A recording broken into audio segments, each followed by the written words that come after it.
আবার নাগরিক সমাজের আন্দোলন জুনিয়র ডাক্তারদের দাবিতে, কিন্তু আবার শাসক দলের থেকে এরকম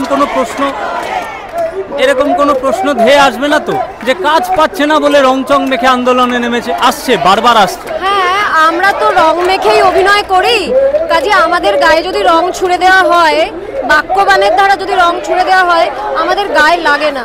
কারণ আমাদেরকে বহু মানুষ বহু যুগ যুগান্ত ধরে রং মাখা পাবলিক বলে গালাগাল দেয়, তো এই গালাগালিটা আমাদের সয়ে গেছে। কাজে আপনারা যদি আমাদের গায়ে যে কোনো রং ছুঁড়ে দেন আর কি, গেরুয়া হোক, সবুজ হোক, নীল হোক, সাদা হোক, লাল হোক, কোনোটাই আমাদের গায়ে লাগবে না। কারণ আমরা আমি জানি তো আয়নার সামনে দাঁড়িয়ে আমি কিসের প্রতিবাদে নেমেছি। আমার কাছে সেটাই যথেষ্ট। দুঃখের একটাই যে আমাদের প্রতিবাদী মুখ সবাই দেখতে পাচ্ছে, প্রতিবাদী বাক্যবান সবার গায়ে গিয়ে বিঁধছে, কিন্তু আমাদের হৃদয় যে কান্না, আমরা যে আবেগ তাড়িত হয়ে আছি, আমরা যে নিরাপত্তাহীনতায় ভুগছি, সেইটা কেউ দেখতে পাচ্ছে না। আমাদের আবেগ, আমাদের কান্না, আমাদের কষ্ট, আমাদের মায়েদের কান্না কেউ শুনতেও পাচ্ছে না, কেউ দেখতেও পাচ্ছে না। এটা বড্ড দুঃখের। আমাদের কিন্তু ভালো লাগছে না রাস্তায় নেমে এটা করতে। আমরা কমফর্ট জোনে থাকতে চাইছি, কিন্তু পারছি না। এই যে নারী সুরক্ষা প্রশ্নের মুখে পড়ে গেল, এ রাজ্যেই তো লক্ষ্মীর ভান্ডার এবং কন্যাশ্রী রয়েছে, যা নারীদের উদ্বুদ্ধ করতে সাহায্য করে, কিন্তু সে তো এই ছবি দেখা যাচ্ছে। আমাদের আন্দোলন তো এই জন্যই, কারণ মা দুর্গা আসছেন। মা দুর্গা হলেন অশুভ শক্তি বিনাশের প্রতীক। আমাদের আন্দোলন অশুভ শক্তি বিনাশের আন্দোলন। কাজী মা দুর্গার আগমনের সাথে কোনো বিরোধ আমাদের নেই।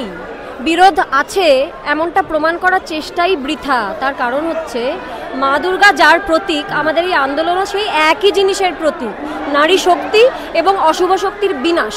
কাজী মা দুর্গাও আমাদের সাথে আন্দোলনকারিণী হয়েই আসছেন, এটা একটু বুঝতে হবে। উৎসবে ফিরবেন না এবার? আমরা উৎসবেই রয়েছি, বারবার বলছি, আমরা প্রতিবাদের উৎসবে রয়েছি, আমরা উৎসবেই আছি। মা দুর্গার সাথে আন্দোলনের কোনো বিরোধিতা নেই, তিনি নিজেই একজন আন্দোলনকারী।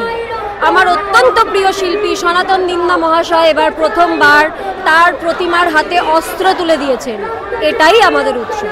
আজকে মহালয়ার দিনে মিছিলে কেন?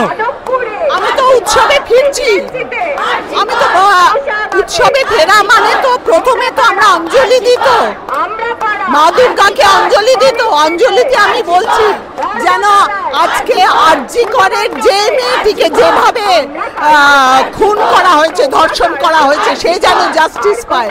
আমি ভগবানের কাছে, দুর্গার কাছে প্রার্থনা করব এ রাজ্যের নারীরা যেন সুরক্ষিত থাকে।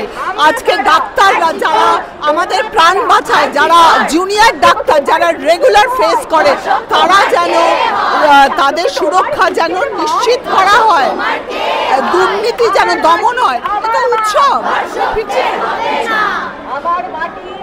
বেশ, এ রাজ্যে নারী সুরক্ষা প্রশ্নের মুখে তুলে দিলেন, কিন্তু এ রাজ্যে এমন তো আছে, লক্ষ্মীর ভান্ডার, কন্যাশ্রী সমস্তটা আছে, কিন্তু তারপরেও এই নারীদের সুরক্ষা নিয়ে আপনি প্রশ্ন তুলছেন। আমি তো নারী সুরক্ষা নিয়ে প্রশ্ন তুলছি, কারণ নারী সুরক্ষা নিয়ে প্রশ্ন তোলার সময় এসেছে। এটা তো মাননীয় নানান রকম প্রতিশ্রুতি দিয়েছেন তো, যে কিভাবে সুরক্ষা করা হবে, কিভাবে মেডিকেল কলেজে কতগুলো সিসিটিভি দেওয়া হবে, কিভাবে নাম্বার দেওয়া হবে যদি কেউ বিপদে পড়ে। তার মানে সুরক্ষা তো প্রয়োজন আছে, মাননীয় সুরক্ষার প্রয়োজন আছে। তো কেন আমি বলবো না লক্ষ্মী ভান্ডারের সঙ্গে নারী সুরক্ষার, লক্ষ্মী ভান্ডার দিন, সুরক্ষাটা আগে দিন। আমার শেষ প্রশ্ন, এই তো আপনি নেমেছেন নাগরিক অধিকার আপনার মিছিলে, মিটিংয়ে, এরপরে তো শাসক দল আবার বলবে এই যে রংচং দেখে কাজ পাওয়া যাচ্ছে না, তাই রাস্তায় দাঁড়িয়ে। কি আর বলবো, যাদের যেটা আমার বিশ্বাস, এটা মাননীয় কোনোদিন বলবেন না।